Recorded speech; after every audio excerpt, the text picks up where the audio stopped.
सम्पूर्णमा नमस्कार, good morning. आज मेरो मिनी ब्लग तेरोसँग सुरुवात भइरहेको छ। लजाउटी खान्छु, दुइटै हाँसिरहन्। हिजोको मिनी ब्लग हजुरहरूलाई कस्तो लाग्यो दिनु होला। कौन है ये लोग?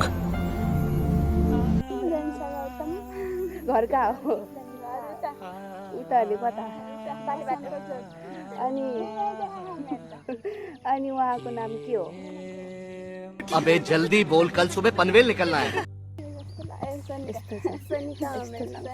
साथीहरू जहिले पनि हामी चाँडै आउने भन्छौँ होइन, तर 6-9 बजेको चाहिँ कहिले हुँदैन कि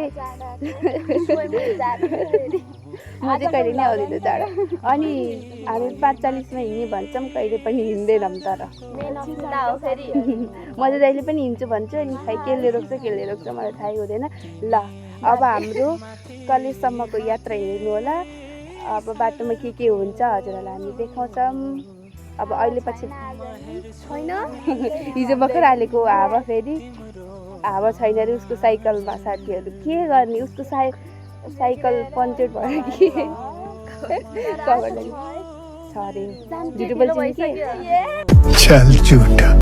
एकछिनपछि भेट्छौँ है साथीहरू। साथीहरू चाहिँ हिँड्नु सकेनन् उकालोमा, बिचरा सानीहरू छन्। म त अब मोटो छु, अनि त्यसपछि मसँग बल पनि धेरै छ।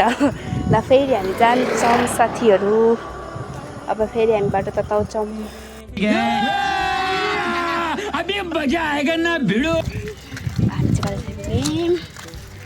सर चाहिँ बाहिर बसिरहनु भएको रहेछ, अनि हामी आउन पनि ढिलो भएको थियो। अरू पनि आइरहेको थिएन, अनि हामी क्लासमा गयौँ, पढ्यौँ।